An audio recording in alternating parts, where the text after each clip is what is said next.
Hello everyone. It's a pleasure to be here, and thank you so much for taking the time out of your day to be here with us. I'm really excited about this presentation today, just to share some of my ideas and custom research that I've been developing for the past few months on this topic. So today we are, perfect.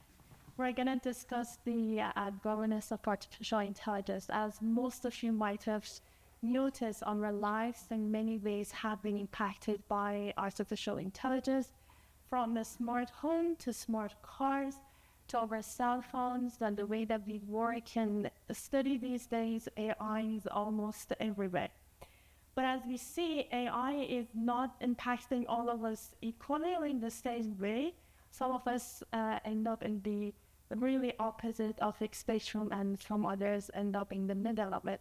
There is a story that I'd like to share with you. Just by show of hand, has anybody watched this movie called Hair? But it's familiar with it, yes.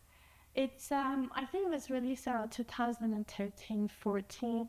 I watched it. I was absolutely fascinated by it, and I thought it was a bittersweet story of a man who fell in love with an artificial intelligence voice. Her name was Samantha, or is Samantha. Samantha was presented or played by actress Scarlett Johansson. Scarlett Johansson did not appear in the movie physically, but her voice was presenting the AI assistant. And in the story, her voice was so, it was so intimate that made this actor fall in love with this character, fall in love with her. And as I specifically picked this picture, because the way that you see the heart, and that's exactly how I felt when I watched the movie. It's kind of a hollow and empty heart, because when you fall in love with someone, but that person is not accessible to you, and you yearn for their emotion and attachment and intimacy with them, but they're not there, that's exactly how it felt. And he went through all the stage of emotions with this character, Samantha. And just forward to present time, the recent AI company, OpenAI, if you're familiar with it, the ChatGPT, they put out the new version of ChatGPT that is empowered by voice. And that voice, ironically, was very similar, not quite identical, but very similar to Samantha's voice. And it was so similar that Scarlett Johansson's fans, family, friends, they thought that actually she was the voice behind the technology. But she said she was not. And ironically enough, she was approached by OpenAI multiple times before the release of the new version to be the voice of the new ChatGPT. But she, for many reasons, she declined the offer. And when the voice came out, she put in a statement out there that it is going to be very similar to her voice, and they were wondering, especially her legal team was wondering if the company OpenAI used a deep fake to create or recreate a voice similar to her voice. We don't know yet what the outcome of this legal battle is going to be, but we can see that it could really have a take on a person's life, take on their ideas, their work, and their identity, and it can have an impact on their life that is going to be different from other individuals. And that just gives us an idea that how AR, to what extent AR is going to impact us individually and also as a community. Especially that we live in a democratic society where ideas are here to be flourished, and we are going to use them in order to start society.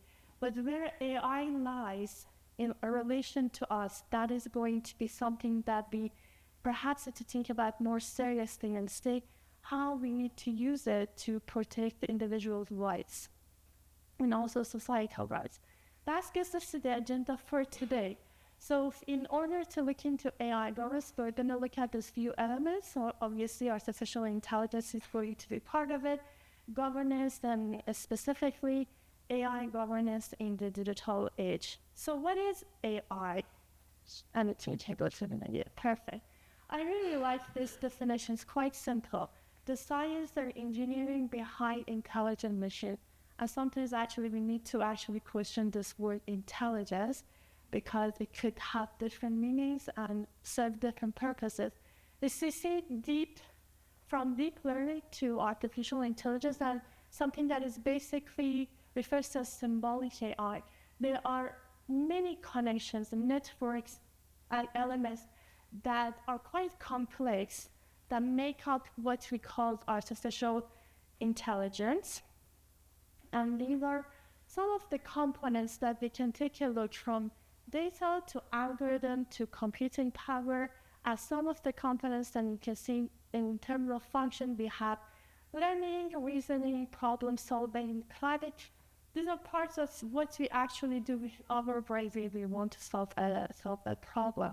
But those are quite similar to some of the intelligence processes that we have as human beings, and that's what it is referred to as artificial intelligence. So just before we get into how AI works, I'd like to share with you this really important element about the relationship between data and algorithm. As you see here, we have an input and we have an output, and these are going to be data.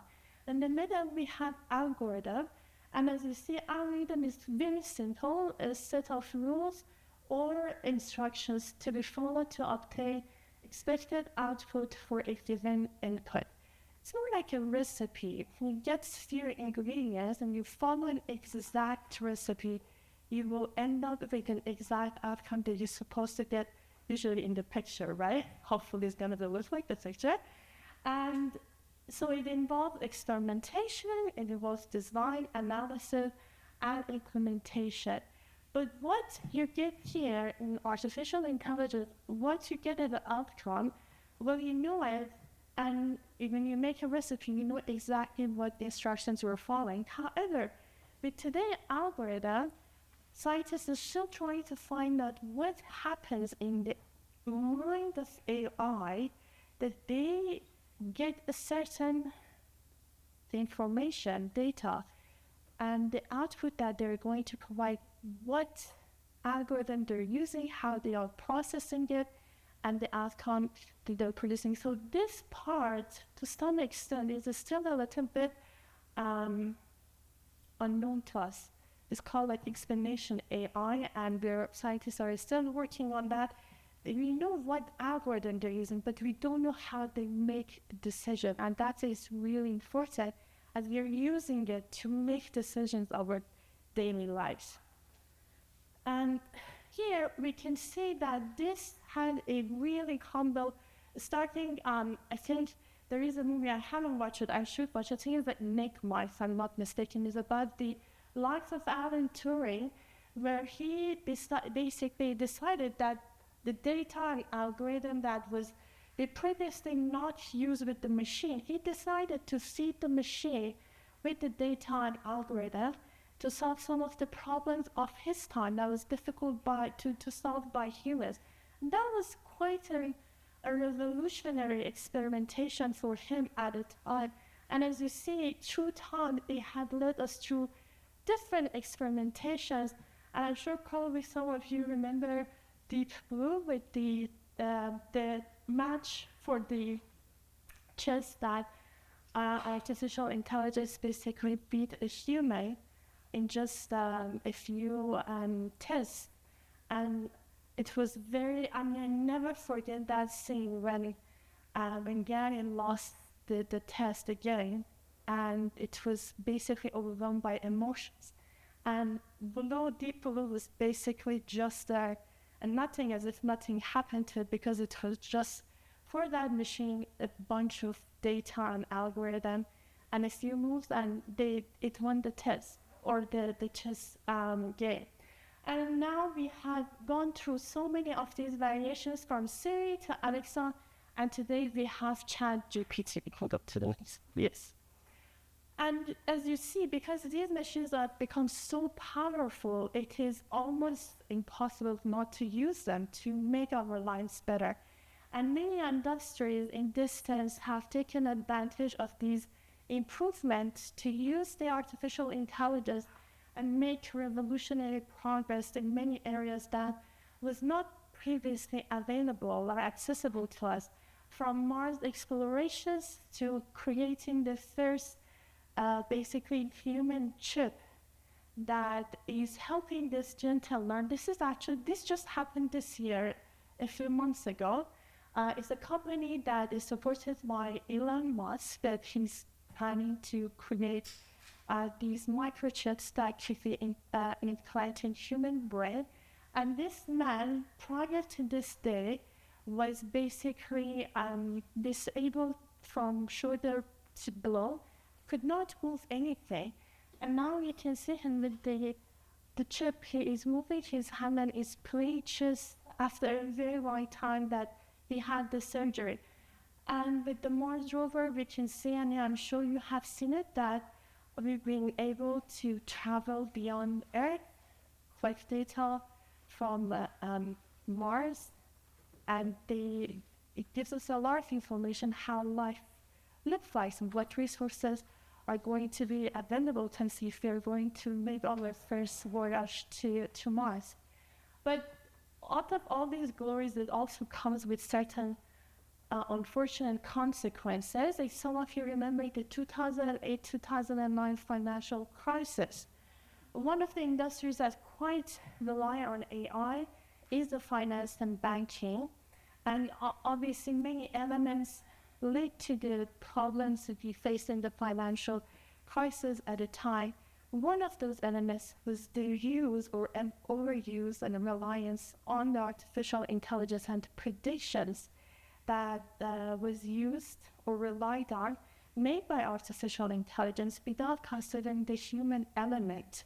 And using those predictions and applying them in real life created a financial crisis that not only impacted people in the United States with the crash of the housing market, but also people in other areas of the world, from Europe to Asia, and even also in Canada, where we were affected by that.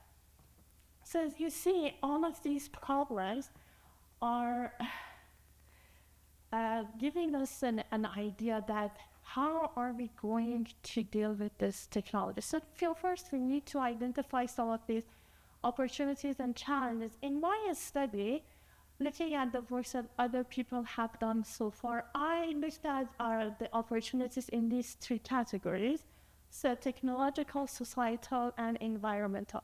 Looking at the opportunities, we'll see, for example, it will help us with the innovations and economic growth. We can see that it will help us to bring efficiency to the work that we do and achieving amazing results in the research.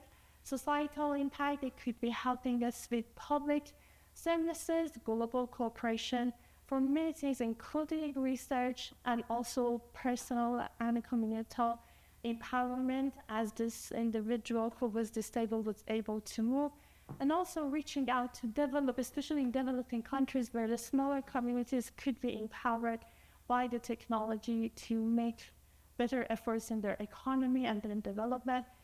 In terms of environment, we can see that it could help us with monitoring and protecting the environment, having sustainable practices, and obviously mitigating the risk of climate change. And these are some of the examples that I'd like to share with you. For example, with the X-ray machines that usually is used by the medical teams for treating cancer, you see here that the AI is helping us to see, to enhance the accuracy of detecting the tumor at its very early stages, that we will be able to eradicate cancer before it goes and cost patients their lives, and also helping us with reducing the cost of curing cancer, because even its infancy is much easier to treat that, and compared to when it expands through the entire body, it would be very, very difficult both for the patient and also from a financial perspective.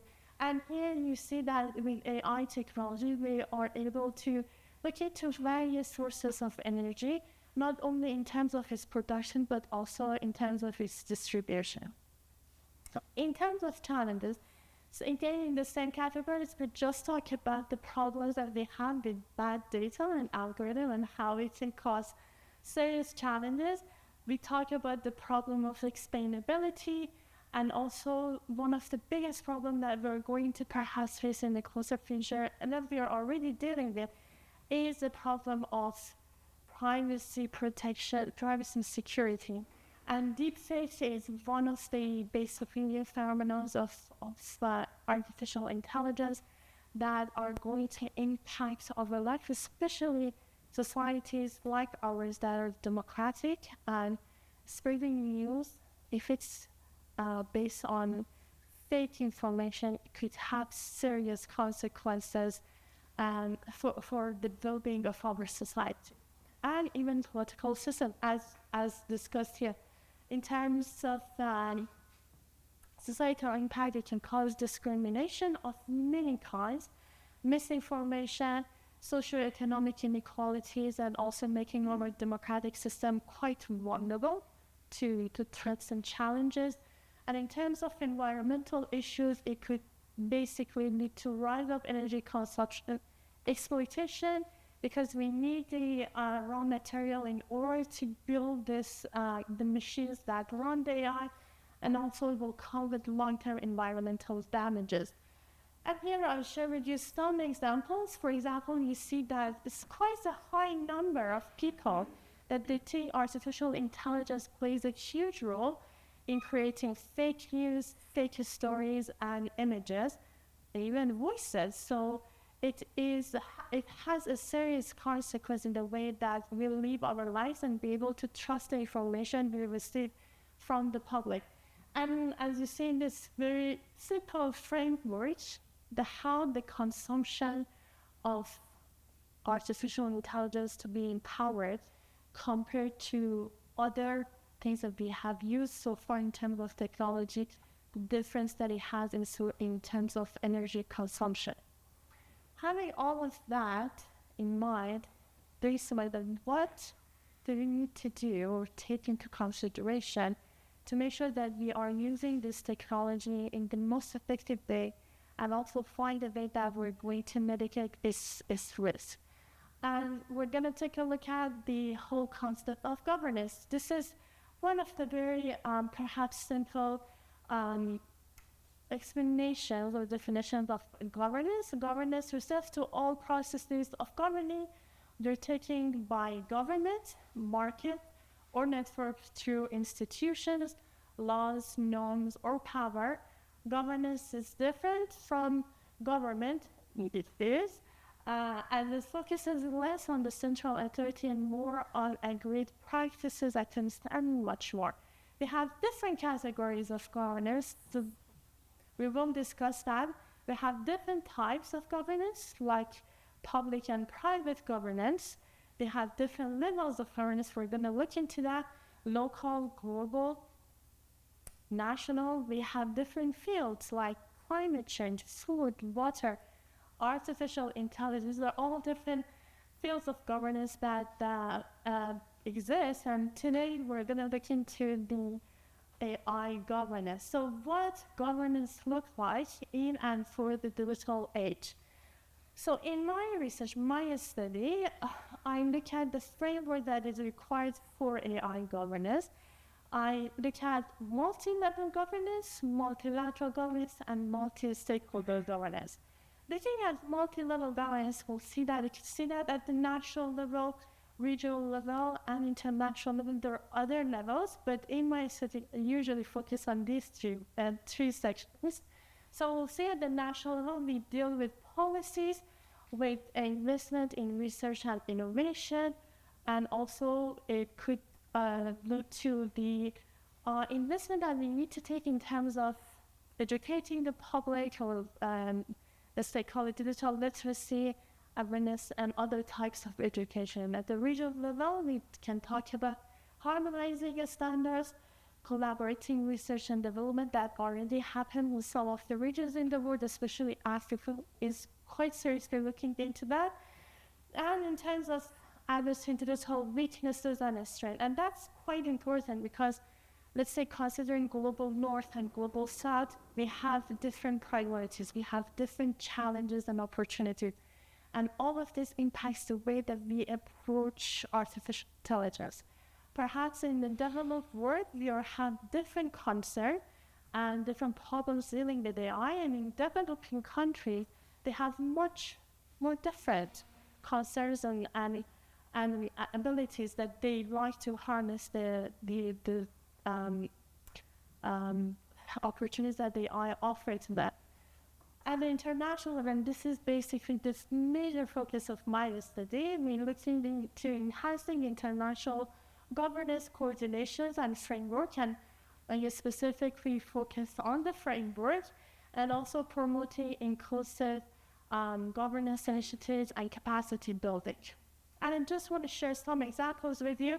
See, at the national level right now, Canada has taken a lot of steps, not just within the country, but also in partnership with other countries. We have, for example, Pan-Canada AI strategy. We have the algorithmic impact assessment. I actually encourage you to take a look at them. They're quite interesting, the websites and also some videos available. And also AI source list that basically give the public some information and also guide on how the government is dealing with AI governance at the national level. At the regional level, we talk about that. We have different regions taking actions, some more serious than others, and how to govern AI. We have, for example, the European Union AI Act, which at the moment is the most rigid and perhaps binding contract that tries to protect the public, the European region, in terms of AI governance development. We have Africa and also Asia, that they have each their own governance mechanism and guideline for AI governance. At the international level, so much is happening, but as you can see, the topic is quite complex since many actors are involved, and United Nations has been, and also the organizations that are part of the United Nations has been quite active in this area. We'll have the AI Advisory Body, is the Office of the Secretary General Envoy on Technology. Again, the US Secretary General Roadmap for the Digital Cooperation, and if any of you have heard of the UNESCO's recommendation for ethical AI, and much more, like OECD, G20, G7, they're all involved in doing their best that they can to basically offer their contributions to development of AI governance. And then we have the multilateral.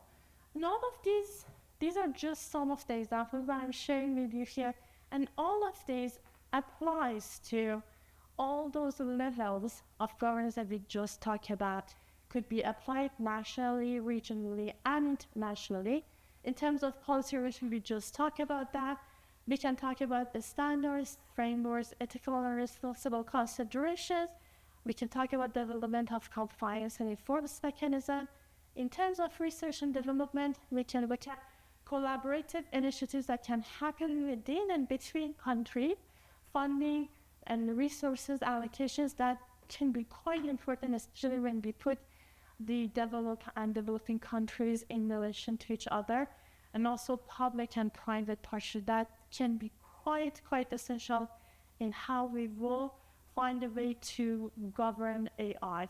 In terms of capacity building, from all the way from education and training programs to building the digital divide, that is a big topic at the moment, especially in areas like Africa and South America, and also how to build an inclusive AI development framework. And here I'm showing some basically work that I'm doing. For example, actually this is the topic of my upcoming publication at the Digital Policy Hub that at the Center for International Governance Innovation. And what I'm looking at is a universal convention on AI for humanity. And the reason that I'm looking into that is that most of the conversation so far on AI has been about AI responsibility or the ethics behind AI.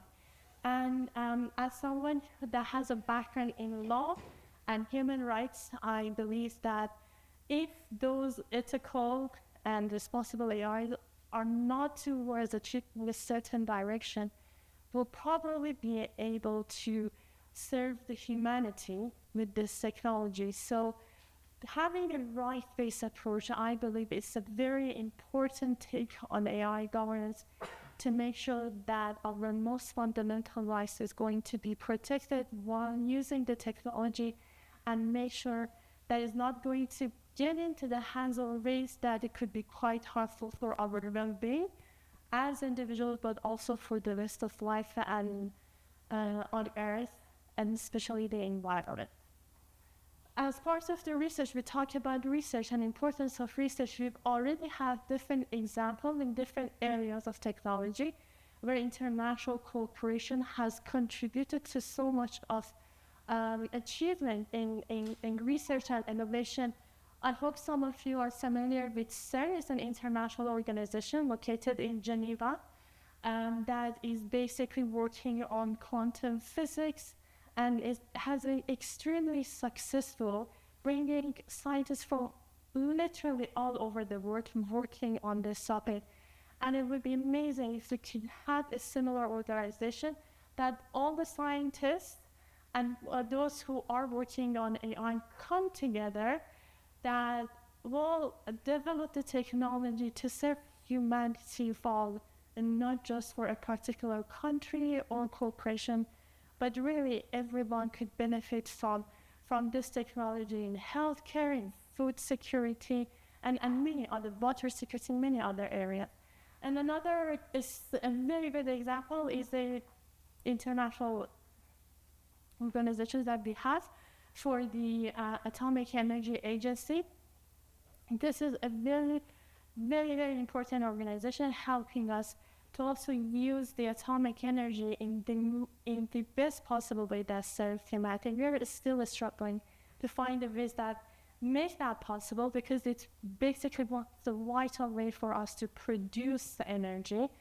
And AI could benefit from a very similar organization in that regard. So what are the ways that we should prevent, not use AI, if it could cause harm to humanity and the environment? And in terms of education capacity building, we have an amazing framework already existing in place, the Sustainable Development Goal, that it is basically the monumental goal that United Nations and the rest of the world wants to achieve. And we could put our capacity building in the direction that will help us to end poverty and many other challenges that we are dealing with, like hunger, lack of education for women and minority communities, and how to create sustainable development projects that flourishes our economy while helping us protect our environment.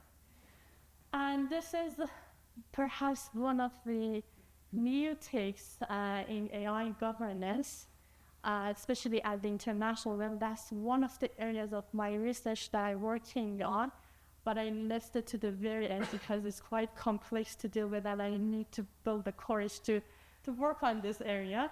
But multi-stakeholders, so many organizations, so many entities, so many actors are involved in this area, from public to private to civil society. Each play a significant role in making AI governance happen. And as we'll show in the next page, as I said, these are just a few of these stakeholders involved. And they all have their own capacities, they have their own influence, power, could be political, but also could be financial. And each of these capacities play a huge role in how these organizations come together, with these stakeholders comes together to make AI governance happen.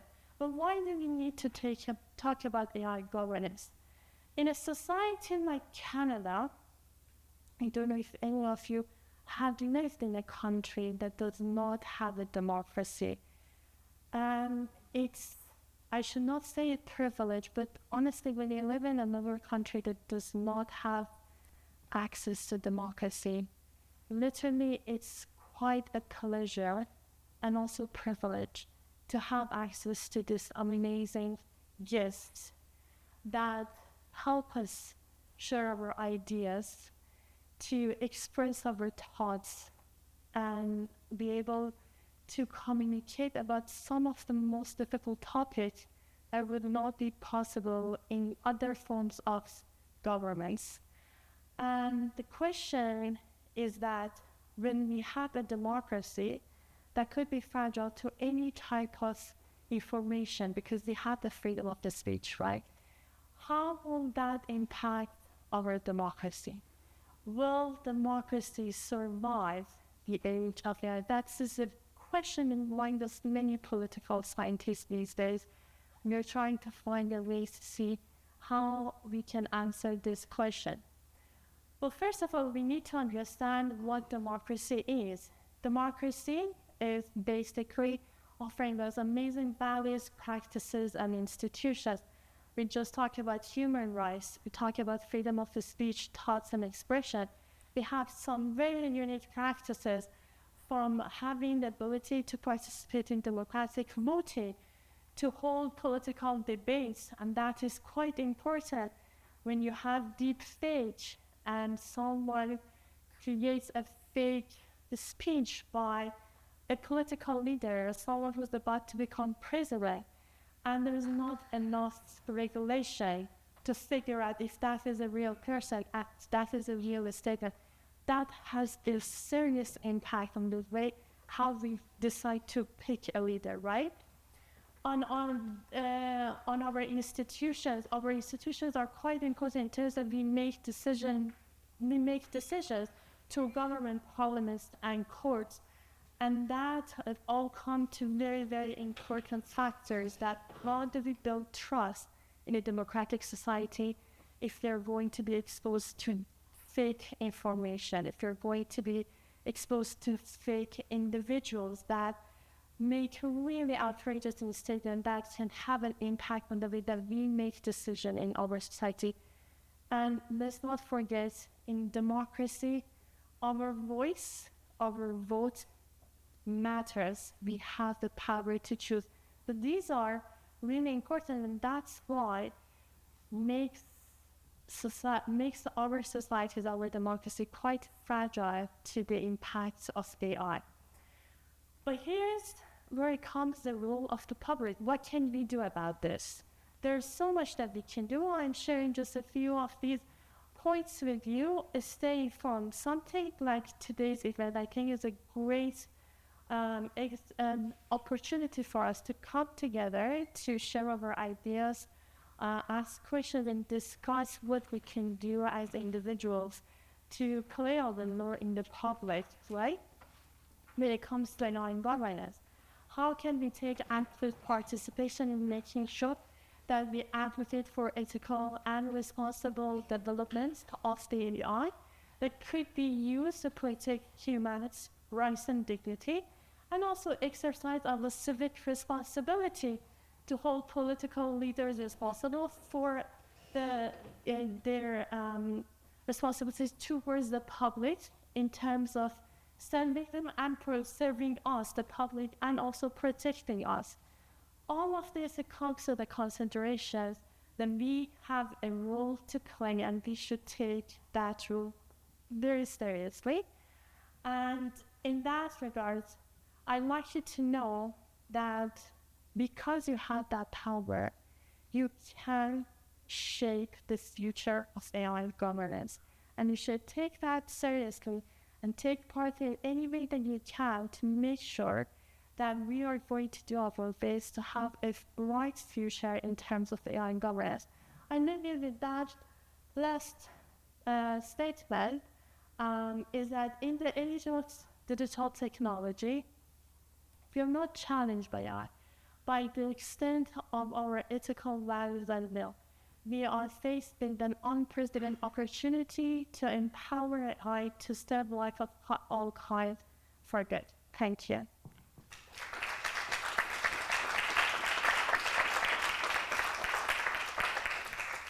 And just for fun, I basically communicate with ChatGPT almost every day.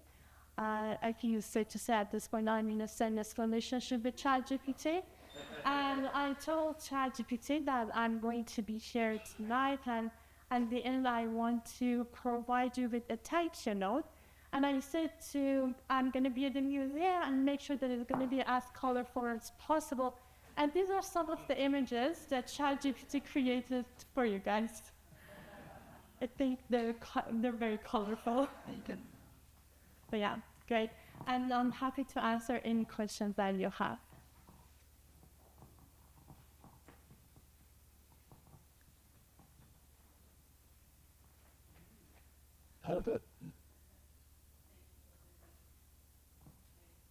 No.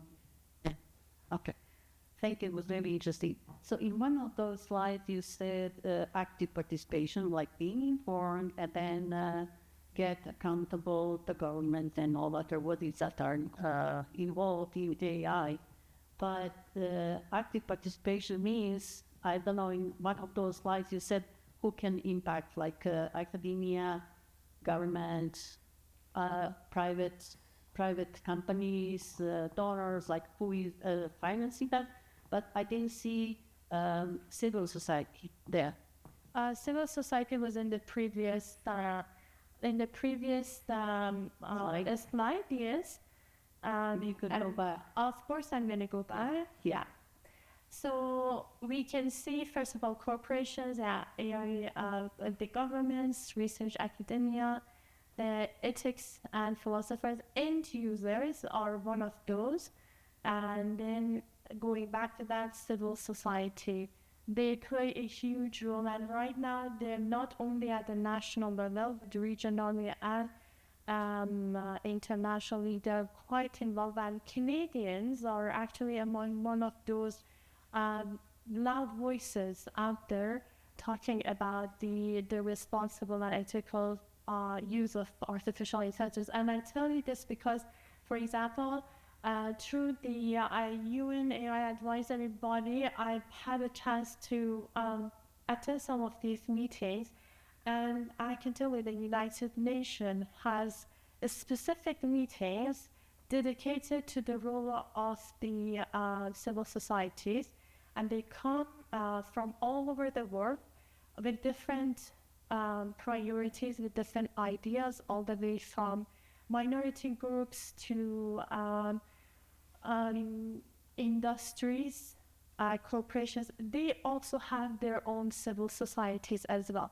And all of them come in forms of consultation, share their ideas, their concern, and basically provide the policymakers with the ideas and roadmaps that need to be taken into considerations in bringing the government and especially the corporations together and hold them responsible to follow the most responsible way of AI governance.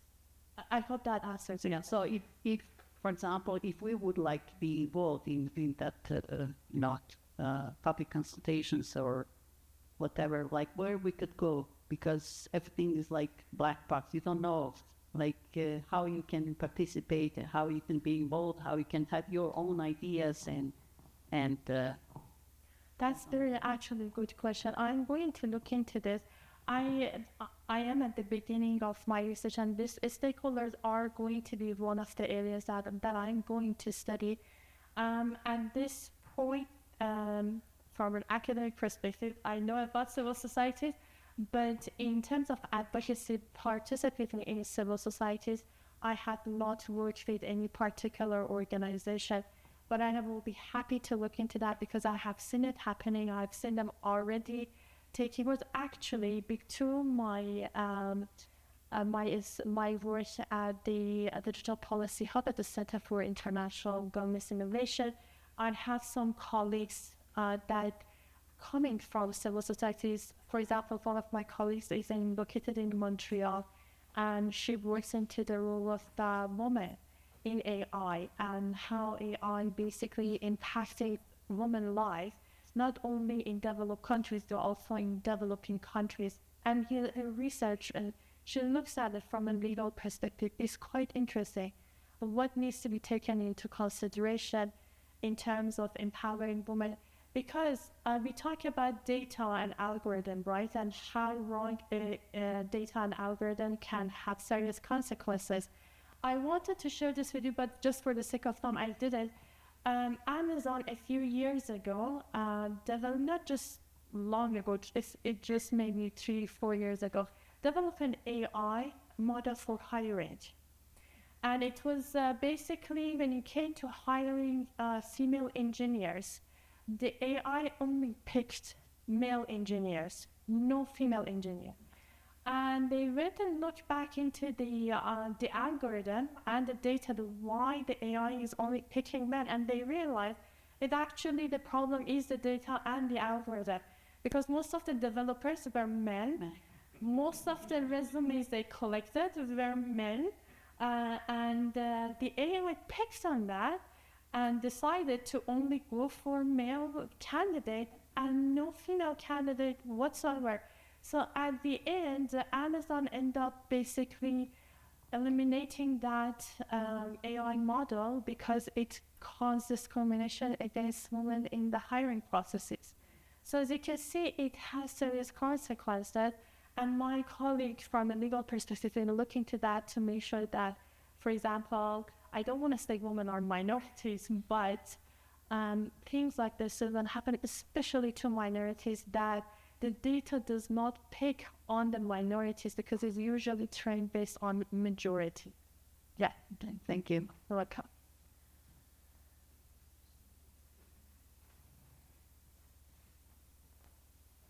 Hi. So my question with the government is, to a large extent, the cat's out of the bag. AI is being used by private companies. We saw the explosion in AI applications and services starting like a year and a half, 2 years ago. So governments can impose regulation, but like by what mechanism will transgressions be detected and will compliance be enforced? Because like the AI's ability to do deepfakes is going to get better and better and better. So like how does regulation actually take meaningful effect? I mean, probably as you know, AI governance is not even 1 year old. It's quite new. Catching up with this technology is going to take us some time.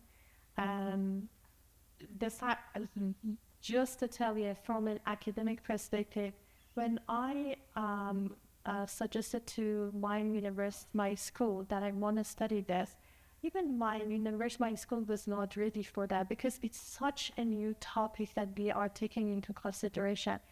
And I think by now we mostly know that technology usually has a much faster way of developing, and society, especially in terms of law and regulation, we need, and it's based on necessity because you need to take a lot of things into consideration. So developing those frameworks, especially from a legal perspective, and giving them enforcement mechanism, it takes some time because we need to figure out, first of all, how the technology works if you're going to create laws and regulations for it.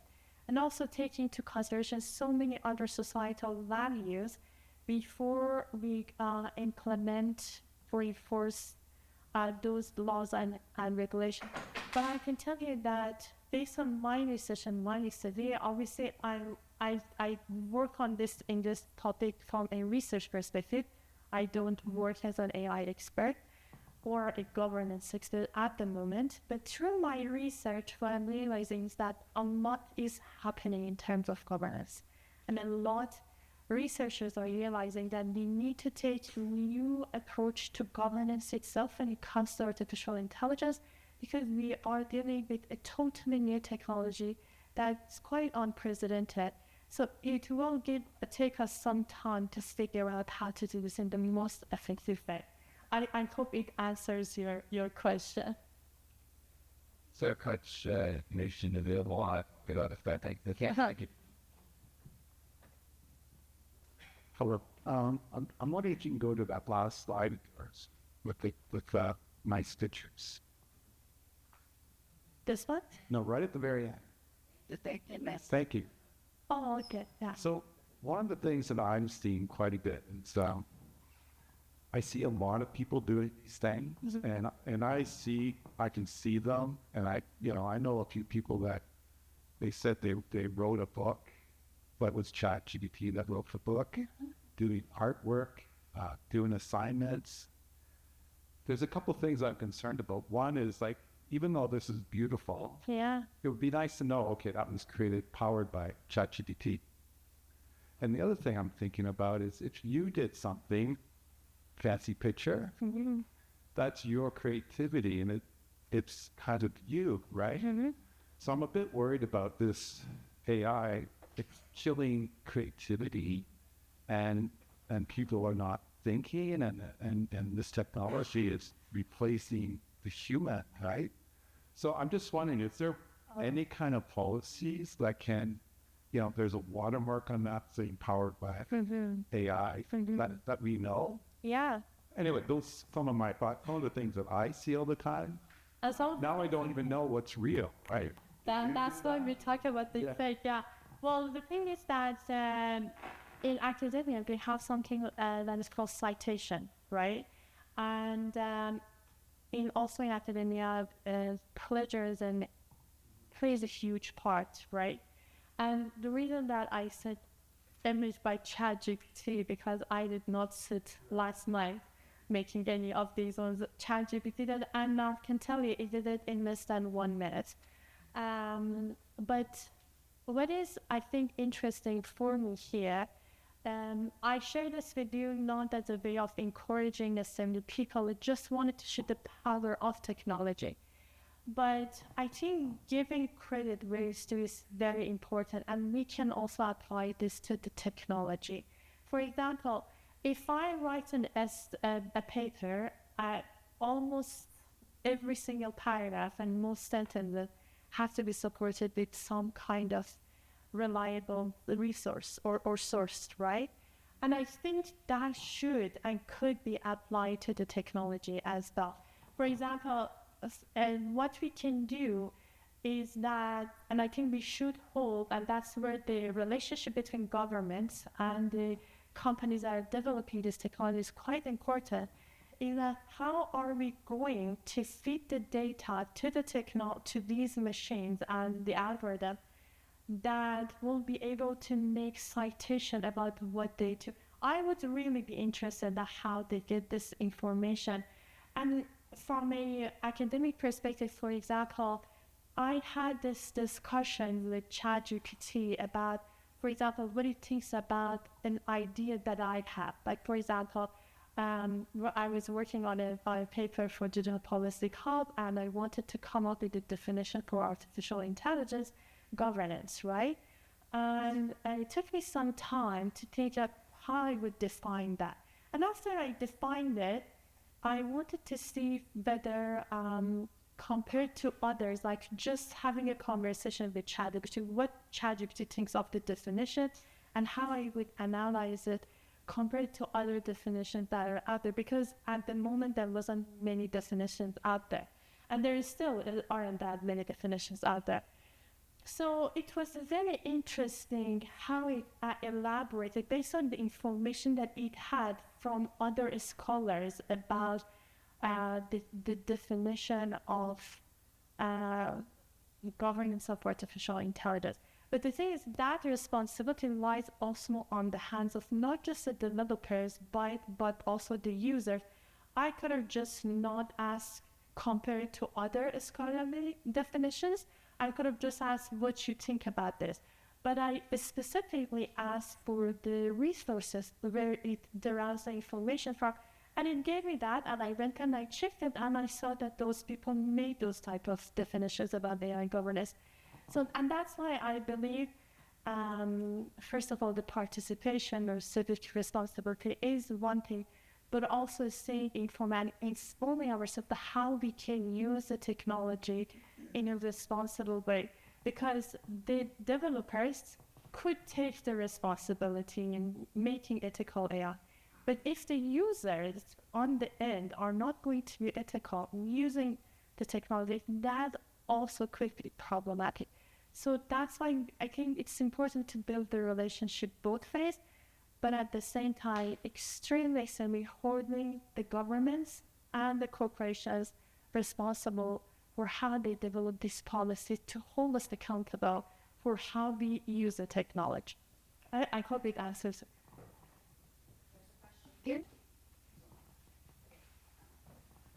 Which end up with suggests that we're living in a very polarized world that seems to become more and more polarized. Yeah.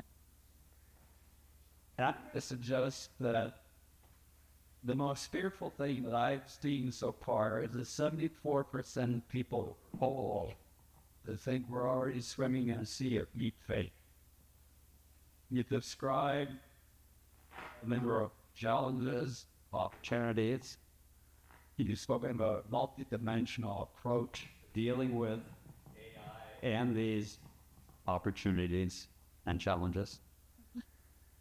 But I'm a little bit fearful how that the horse has escaped the barn and now playing and closing the door.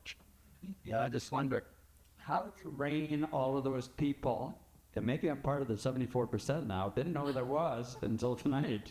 But now rein these people back in. How do we make them believers?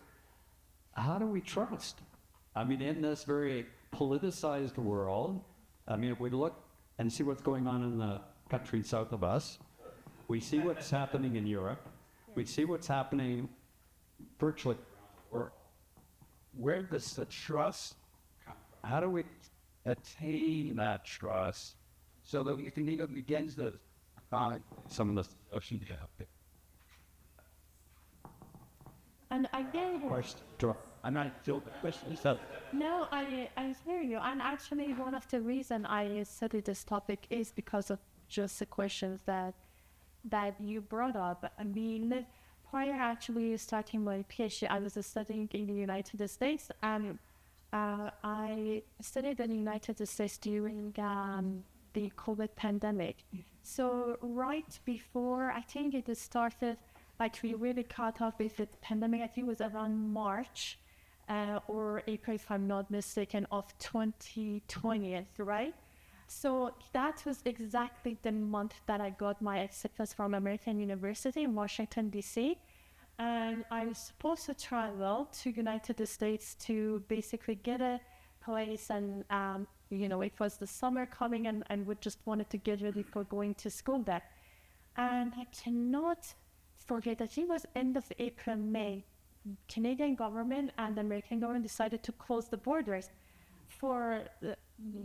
we didn't know when they're gonna open it, but it was then that they're gonna close it till they find a way to work on the pandemic.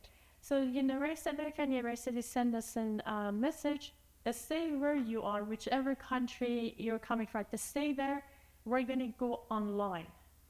And I studied for 2 years out of my room in Vancouver, and I did not leave my room for 2 years because I spent about 12 hours a day on Zoom.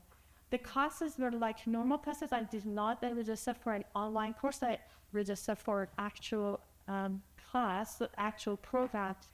And we had to do a lot of work together as group as students. So classes were going on, and after that you had to stay on Zoom with your classmate to work on this. And the same time, United States went through huge polarization politically in terms of dealing with the pandemic, right, and the election.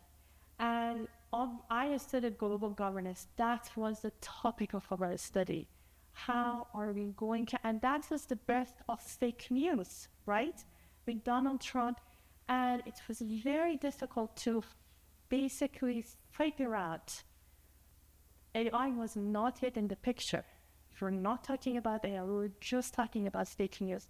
And even at that time, just with the social media, it was so difficult to distinguish truth from fake, right? And seeing this number, 74%, to be honest with you, is not shocking for me, coming from what I thought from with this study that I do. Perhaps the number I think I should be higher. But the thing is that the problem is here. We cannot escape it, right? We cannot put it under, carpet and ignore it. It's here. We need to find a way to deal with it. And that's why I believe talking about what public can do is quite important. And I especially want to, I see people from different age group, but I hope you forgive me. I like to talk to older people about 60, about this topic, because I would say probably for you more than everyone else, this topic is quite overwhelming, because for most of your life, technology was not in the way that we know it today. I think for much younger generations, it's easier to kind of catch up with these changes because they grew up in the digital era. But that makes us cynical, right? But so many of these changes are also hard to catch up with. I mean, I'm in my 40s, and I find it quite overwhelming to deal with some of these new changes that are happening all the time. But you have the power to provide wisdom and guidance to the newer generation to take the responsibilities more seriously. Because, for example, one of the things that I saw in the United States with the older generation become cynical about the technology or the new reform, and basically showing their opposition to these changes through polarization, did not serve United States, did it? It created divisions between the younger generation and older generation, right? But rightfully so, because it shows that when governments don't take the responsibility seriously to take the entire population into consideration, the challenges that they go through, and the hurts that they impacted by because of those changes, and the older generation impacted by that in the United States, and that's why we saw the polarization. I think it's important to stay connected, generations to generations, to stay connected. We need to find out why the new generations think the way that they do, what matters to them, and also we need to communicate why we think the way we do as older generations, and what it is that is a priority growth or a concern for us, and how we can close the gaps between our differences so we will be able to make better decisions as a community. And that's especially, I think, is important in democracy, because our votes matters. They count our vote, right? And that puts someone in charge of decision making, right? So these are all really important things, and that's why I would like to suggest to not be cynical, but hopeful to see how we can find a way to not to be separated, but more actually unified and connected to solve this problem generation to generation. I hope it helps out. I'm sorry if I give you any cynical idea about the role of AI in society. So it is 7:31. We do have two people who really want to ask questions. Maran, are you okay? Of course, 100%. So if you would like to stay, folks, we've got time for two more questions. I have the people picked. Sorry, I'm not playing favorites, I promise. So we're going to move to that. But by all means, if you need to head out, please feel free to do so. We don't want to, I want to be honest about what time we're at. Okay? We're going to pass the microphone on now. I've been talking too much.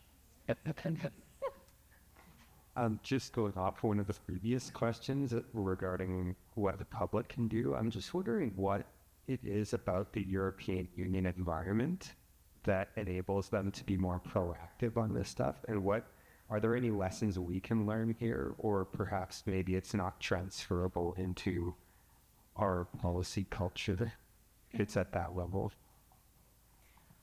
Well, I think the European Union, not just in terms of AI, but just looking at what they have done with the European Union in itself is a remarkable achievement that, as you've seen, no other region in the world has been able to achieve that. And one of the good examples of that is an African community, because the division between ideas and priorities and interests and the global, not the global, but the individual or country interest in what they want to get out of this is so diverse that makes it quite difficult to achieve something that the European Union has been able to achieve. And even with the European Union, that we see that some countries more than others in the European Union have been impacted by the laws and regulations developed by the European Union. And that's why, again, going back to the rule of democracy, what makes European Union is different is their absolute dedication to the rule of law, to basically following that order of thought, not just in as idea, but also in practice, has helped them to have a direction. And I'll give you an example, and don't want to make this political, but if you remember about the whole Gaza and Israel situation, on the way up to the International Criminal Court and International Court of Justice, there was a lot of discussions about, what Israel is doing, what Gaza is doing, what their leaders are doing, and how they should be held accountable. And there was a lot of, various of discussions, even within the European Union about this topic, until the International Court of Justice and the International Criminal Court revealed their verdicts about the situation. And EU came out and it says, we have to abide by the rule of law. That is their dedication to the whole system, and they're sticking by it. They did not change it because they did not make it about political interest, but their commitment to what creates the foundation, and that is the rule of law. And personally, I say, this is not my academic professional take on it, but my personal is that when you know what your committed lies, it makes it much easier for you to make a decision. And I think your opinion is clear on that. I hope it answers your question. Did you say it? Sorry, yes, we've got one more question. The mic was just slow to respond. Hang out. Thank you. Your wonderful lecture. Thank you for your insights. I have a question that I'm hoping you can answer. You come from a very diverse interdisciplinary background. You've been entrenched in the subject matter for some time now. So given that, I'd be really interested to hear an assumption or assumptions plural that you had going into this research that were challenged to any varying degree. Kind of things that you were quite surprised to learn and that you assumed might have been clear-cut going in, but are very gray areas or something. This is actually a very great question, because I never forget the day that I decided to study this topic. It was the winter of last year, 2023, the winter of 2023, I was studying a course, Complexity of Global Governance. And global governance is a very, very complex, I can assure you. With having a master and now doing a PhD, it's a very diverse and complex field of study. And that's why it makes it, at least for me, very interesting, very attractive. And when I was studying that topic, it came to this whole new area, technology. Then I said, you know what, sounds interesting. During COVID, when I was studying at American University, I got involved in that type of study. I participated in projects, like won projects, use of technology in governance, and I was like, I want to look into this in more detail. And I came across this relationship in technology between economy, employment, and technology. And very accidentally, I opened this article on Google about the future of jobs being impacted by technology, especially AI. I was not prepared for what I read in that article, and the percentage of the industries and the type of jobs, especially in developed countries, that are going to be impacted. And it was so surprising for me that I wanted to dig deep and learn to what extent technology is going, especially AI, is going to impact our lives. And I can tell you from that moment till this day, everything has been entirely surprising. I went to this basically a study with no expectation, but literally this one, to be ready to be surprised by everything and anything. And I can tell you it has not failed, and it delivered. Every day is a new journey. Every day I'm learning a new thing, and every day something comes up that is a shock to my brain, which is good. It keeps me alive and it keeps me going, and it gives me motivation to learn more and study more. But I cannot say that there is something that anything about this field of study is definitive or stable. It's definitely a new age of understanding this new topic.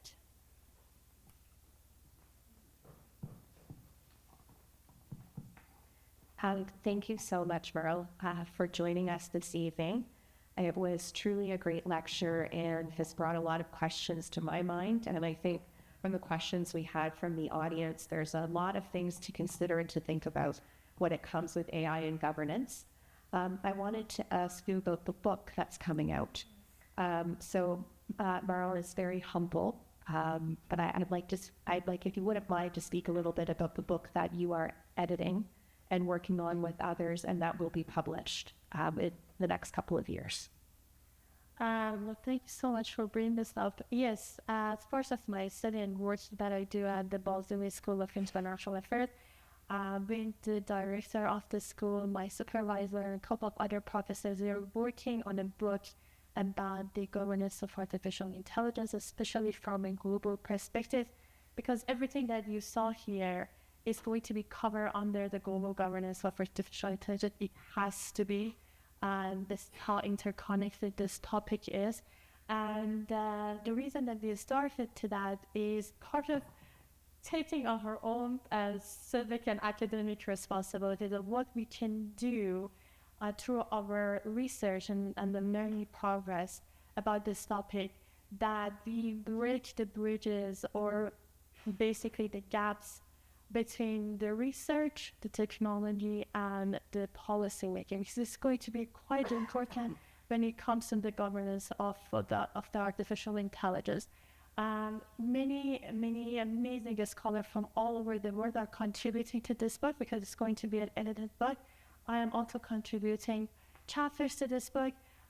We are hoping that it comes out in hopefully by end of this year, but probably ending next year, and we're hoping that is going to provide information to all sort of people who are interested to learn about this topic, but also in terms of policy making, what needs to be taken into consideration while taking governance and technology together in solving the governance problems of AI. So if anything comes up, we'll be happy to share that with you. And if you're interested, we'll be happy to have discussions about the book and make it available. So you will know what are the things that we deal with on the research side about the AI governance. If everyone could please join me in thanking Merle Niazi one last time.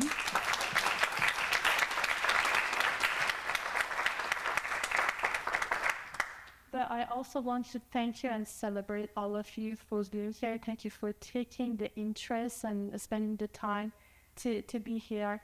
And also I want to celebrate your interest in learning about this topic because it's quite important. And that really helps all of us to contribute to the big picture of working towards building a framework for AI governance. Thank you so much.